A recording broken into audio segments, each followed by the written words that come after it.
How many hours do you work on average in a day? We don't work per se. I have a medical condition called fibromyalgia that prevents me from working. And my wife, 420 Greenwich, she does probably 4 to 6 hours of editing a day, maybe plays a little bit on one of the games she likes. But I wouldn't really call that work. That it's kind of a hobby for us more than anything. What is your daily routine? Well, daily routine. We get up in the morning, watch a little TV, eat some breakfast. I play video games, and she either edits or does housework, or because she also takes care of me during the day. But there isn't any real routine to it. We'll play and edit until, usually between 2 and 4 in the afternoon, and then we'll watch TV the rest of the evening, or together. But there isn't really a set routine. Do you consider yourself addicted to narcotics? I am not, and never have been addicted to narcotics.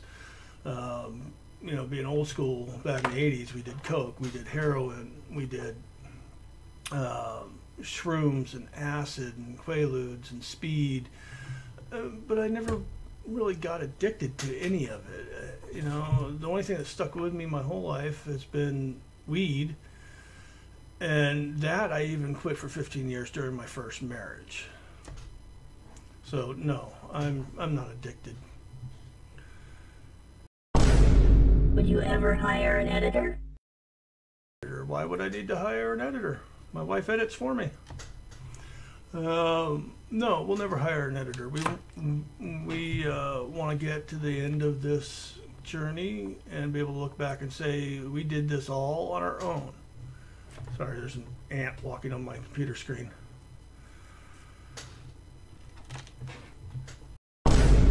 Do you own a BOG, since the name BOG Nation hints at it? No, we don't own a BOG. Actually, we live in a desert.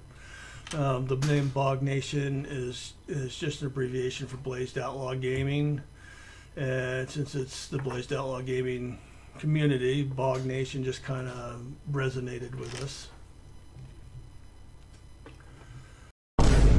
What made you start smoking weed? Is it therapeutic, or has it become an addiction? At what age would you recommend one to start smoking?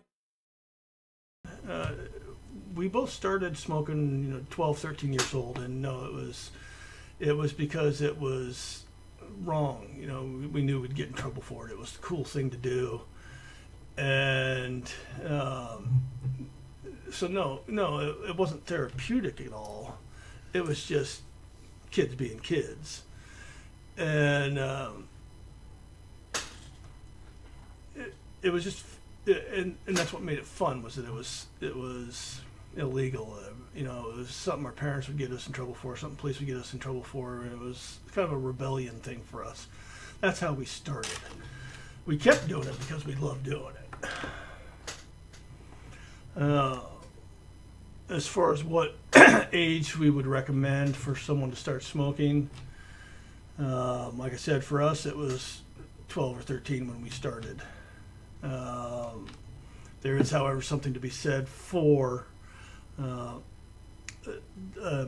brain at 12, 13 years old still developing, and the possibility that a mind-altering substance like pot can alter that or stunt that in some way. So I wouldn't recommend that you start smoking that young, but looking back at my life, I don't see how it would possibly hurt somebody. You can't overdose on it unless you consider taking a nap an overdose. At what age can you start growing your own weed? Well, in the state we live in, it's 21 is the right age. However, I consider cannabis to be just like any other garden, any vegetable garden, herb garden. If it's something that the parents do, there's no reason why they shouldn't share that with their children as their children are growing up. Pass on a skill to them. Pass on a love for a miracle plant to them. I mean, when you grow up on a farm, you grow up learning the skills of that farm. You don't expect a kid that grew up on a dairy farm to not know how to take care of cows. You'd expect a kid that grew up on a dairy farm to know how to rope a steer, to milk the cows, to run the tractor. You wouldn't shelter that child from those things. Running a tractor is far more dangerous than smoking a joint. And so, I mean, you mentioned that 9 would be a good age to start growing weed. I don't know about that, but if you're 9 years old and you're living in a household where they grow marijuana, there's no reason why you shouldn't be a part of growing that weed, just like you would be if you were living on a farm.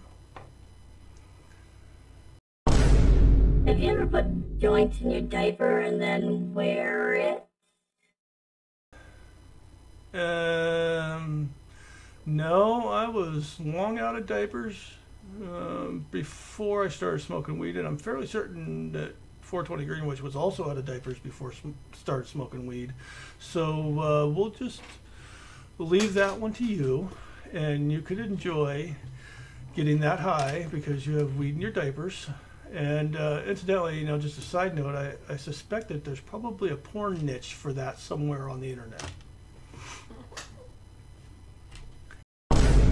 Have you ever smoked the nuclear grade sodium infused industrial strain?